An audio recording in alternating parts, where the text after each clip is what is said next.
All right, good morning everyone. It is already 2 o'clock and I'm about to head into the gym, and again I've got a review of another monster. This time it's the red one called Ultra Red. The funny thing is in the UK somehow I couldn't find them. I always had the white one, the Ultra. Instead of a coffee I'm gonna have the red one just because of taste test really. And then this video is more or less than just going to be a workout video. So I'm going to show you what I'm going to be doing in the gym. I'm actually thinking of doing some deadlifts today. I haven't done deadlifts for like half a year or something, so I have no idea where I'm standing there at. Stay tuned, it's going to be an awesome session. But before, let me just taste test this red. It is, you know, obviously you can't see it, or maybe you can, 1 second. This, there you go. It's red, okay? So if I pour it over my white t-shirt, you would probably see it.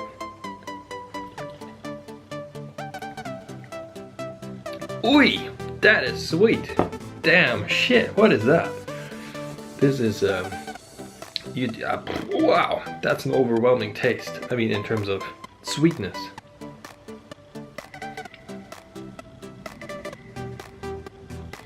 Yeah, I think at the very end, in the throat, you can feel a bit of a berry taste, but yeah, that's really it.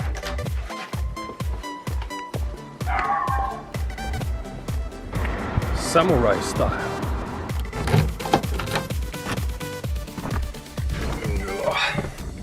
Alrighty, so it's time to go to the gym now. I decided to not wear a hat today because I normally tie my hair back like this, getting ready. Got a new sort of style of my beard as well. Let me know what you think, leave a comment in the comment box below. Looking forward to this session actually. Gonna be fun. Here we go.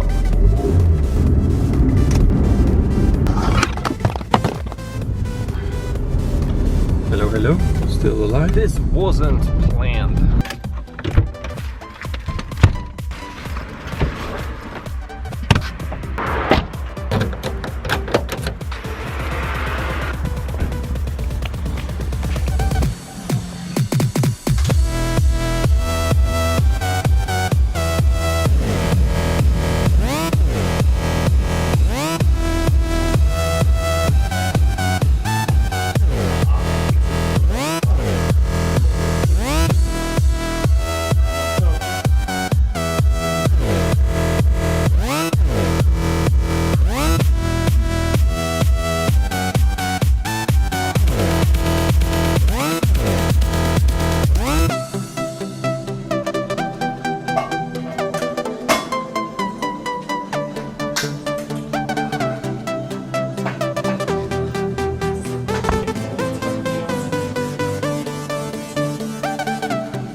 sweating like a freaking pig everywhere.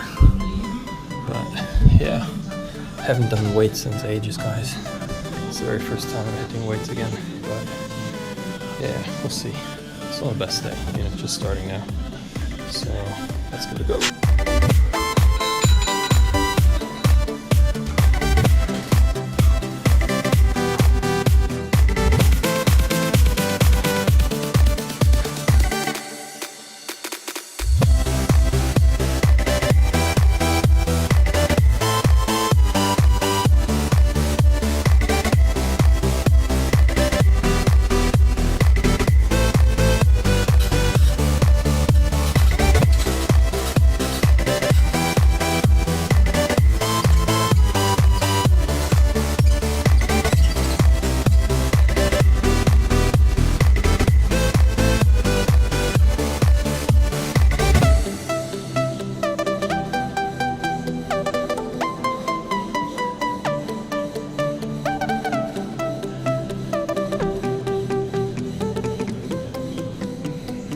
Guys, I finished now. Just gonna pack my stuff together. Like I showed you yesterday, there's an easy way of doing it. If you don't want to get changed, you just put that in here. Put that one in here. But make sure you don't get cold on your neck, because that's mostly the cause for, let's say, getting sick or something, like a flu. And that's the way I do it. Because I'll have a shower at home, because it's not far from this gym. So I'm actually pretty proud of the deadlift. I was able to lift, I think, 180 kilos. Pretty happy with that. That wasn't my heaviest. I think the heaviest I ever pulled was nearly 200 kilos, but that was obviously when I was training for deadlifts. So I'm pretty impressed really that I didn't lose that much strength, which I thought I would. But yeah, pretty awesome.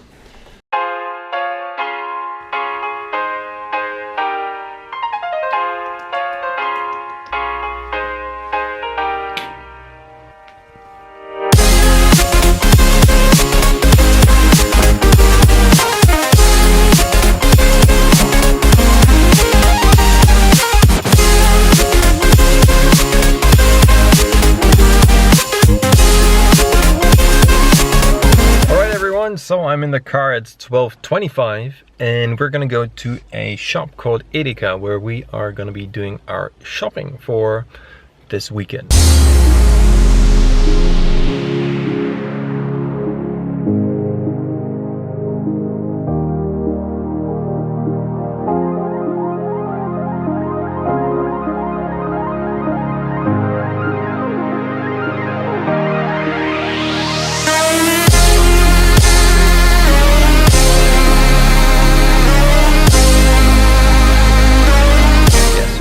Edeka, which is a German sort of shop, and you can buy all sorts of interesting stuff. Like, for example, these are strawberries with yogurt, coated yogurt. Amazing, amazing stuff. So basically the whole fruit vegetable section in Germany is amazing. The products are mostly organic and really tasty, but also pricey. Every German loves their bread, so that's why you can, you know, basically they're all freshly baked, but you know, German bread is amazing, guys. I know it's carbs, but you know, you have to be careful in a way, because it's just so freaking tasty. And then you've got the packaged bread over here, you know, like all the way down.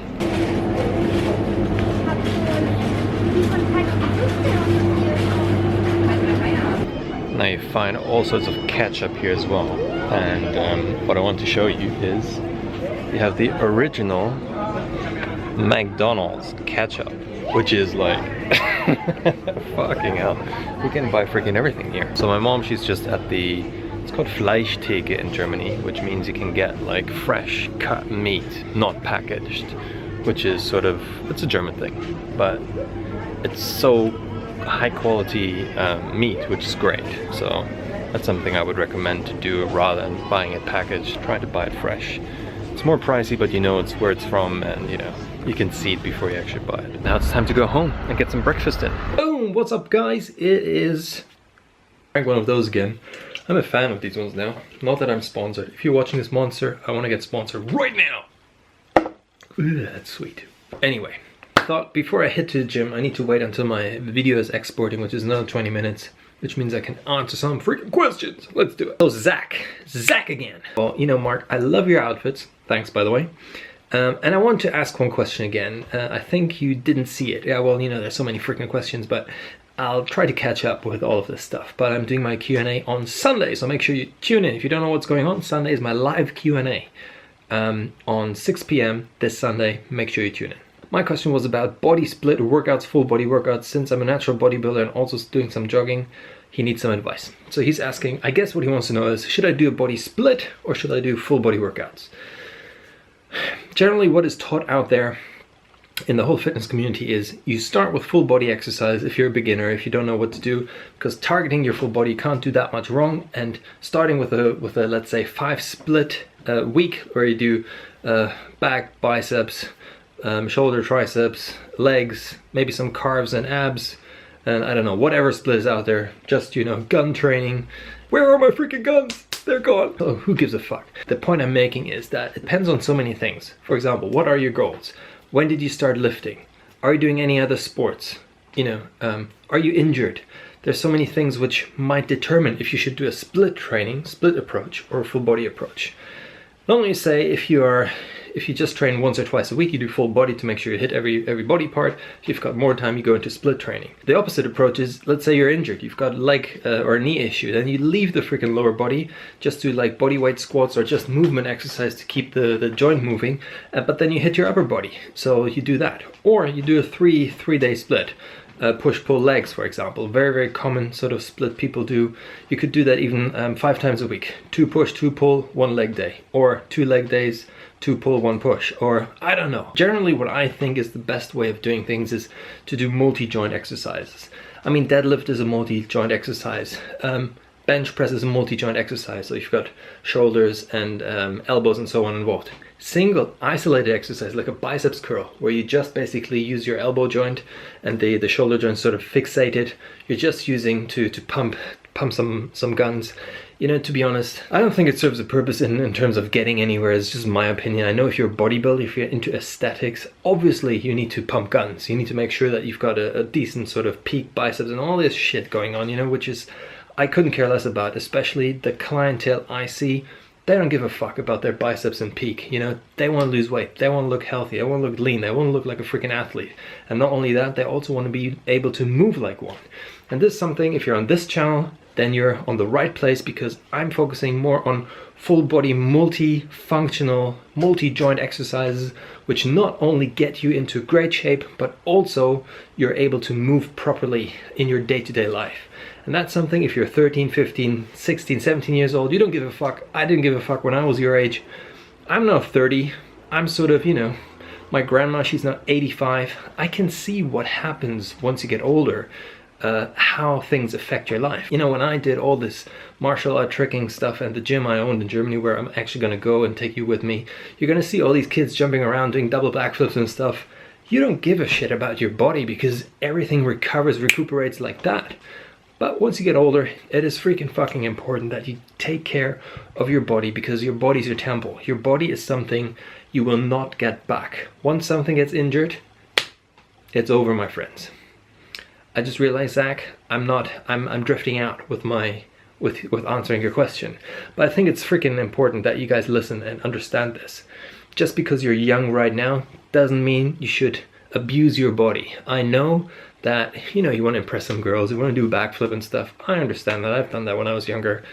To be honest, they don't freaking care about that. That's in your head. Having a six-pack, looking like ripped, looking like, I don't know, like all the pictures on a cover magazine, guess what? Most girls don't even care about that. They care about what's inside here. They care about that you are a decent sort of looking guy and that you've got something up here. That's also freaking important. So rather than spending all your time in the gym doing stuff which might not get you anywhere, why not educate yourself in terms of health and fitness? And that's why you're here, because this channel teaches you a lot about it. So you're at the right place, you're spending your time right. Thumbs up, thumbs up, thumbs up. Question comes from Alex, and he says, you know, I need your help with something. I twisted my ankle, fell off a bike, and at this point he needs crutches now. He needs to see the doctor. He doesn't really know what's going on, and he's very nervous about it, about the outcome. He's almost 2.5 months into a cut, He already lost 9 kilos and he says, what should I do? Should I carry on with the cut or should I eat maintenance or what? What's your opinion? How should the diet look like? So here's what I think, Alex. Now, 2.5 months into a cut is already a decent amount of time. I'm not sure what your end goal is. 9 kilos also sounds to me like a lot already what you've lost in terms of weight. Generally, in my opinion, I think you shouldn't diet longer than, or be in a cut more than 3, maximum 4 months. That's what most bodybuilders do. I mean, some of them who want to go on stage do even half a year, but you know you're fucked up at that point. You really fucked up your metabolism because it's really going down. If you haven't done any cheat days, you know, you're in the worst position of ever, really. You're gonna feel like shit. So in this case, what I would suggest to do is basically make sure that you eat at least maintenance or a little bit of surplus. Depends if you want to start gaining weight again, because the thing is your body wants to repair itself, and if you're in a cut, that is the worst place to be in when you've got an injury and you're in a calorie deficit. There's no way your body is going to be able to repair itself. You need to make sure that you give your body enough nutrients, minerals, vitamins, everything it needs to repair itself. So make sure you eat at least maintenance. Even, you know, in my opinion, I would eat a little bit of a surplus just to be on the safe side of things. Your body will kickstart your metabolism. That will, you know, also help circulate your blood and everything better to your ankle and make sure that the swelling goes down, all that stuff. Because at the end of the day, once that heals faster, you will be able to start or restart your cut again. Whereas if you now stay in a cut and you hope for the best and hopefully, you know, everything will recover, that will take longer, the recovery period. You're gonna feel even more shit. And, you know, this will all compound. And this is something I've seen loads of times. I hope that helped you. Next question comes from ZXVII, whatever. 6, 7, 17, 117. Is that number 117? Fuck, man, I've been out of school too long. So he's basically saying, have a safe trip. But I heard that you have to change up your routine every day and do different kind of exercise to grow. But your 500 and 1000 rep challenge, you did the same exercise over and over. Is that all a myth? Let me know. So this whole thing of what you hear in, you know, there's this term muscle confusion was absolutely bollocks. And then also this whole thing of changing up a routine to, you know, to not grow is also bullshit. You can grow on one single exercise for your whole life if you want to. All you do need to change up is not the exercise, is the weight. And that's progressive overload. So when you look at powerlifters, what do? They do deadlifts, they do overhead press, they do clean and presses, maybe some bench press, and squatting a lot. That's all the exercise they do, like 5 or 6 exercises. That's freaking it. And some of them are in freaking amazing shape. So at the end of the day, it's not about the exercise you do, it's about how you do the exercise. Meaning, you might have heard of progressive overload. I talked about this a lot of time. It means every time you hit a certain weight and you're able to work in a certain rep range and you hit the top end of that rep range, means you have to increase your weight because you got stronger. For example, if you work in the 4 to 6 rep range, as soon as you hit 6 reps and you can do that with the same weight for 3 sets, 2 workouts in a row, then that's the time to increase your weight to make sure you keep progressing, because your muscle and your body adapts. If you don't progress in terms of weight, what then happens is your body also stagnates. To think about it, it's very simple. Your body is very adaptive, meaning whatever sort of pressure, intensity, and so on you hit your body with, your body will respond to that. Meaning that if you keep, let's say, running on a treadmill on, let's say, 15 kilometers an hour, which is already quite fast, but let's say that's something you've been doing for 2 years, and you're like, Mark, I'm not getting faster. Well, you can't get faster if you just freaking run all the time on the same speed. You have to hit your body with a new stimulus, which is basically running faster, or running slower, or doing more intervals, inclines, declines, whatever, you know, running backwards, forwards, sideways. You need to hit your body with different sort of exercises, but not every single workout. So you have periods where in sports science you talk about meso, micro, and macro cycles in terms of how you plan your workouts. Long story short, to answer your question, you don't need to switch up your exercise every single workout. It makes sense to do it, let's say, in a period between 4 to 6 weeks, getting a new routine together. But then also, they don't have to be like crazy exercises. It can be very simple exercises. You can also stick to deadlifts, bench press, overhead press, and squats if you want, like the 4 major bodybuilding or weight training exercises.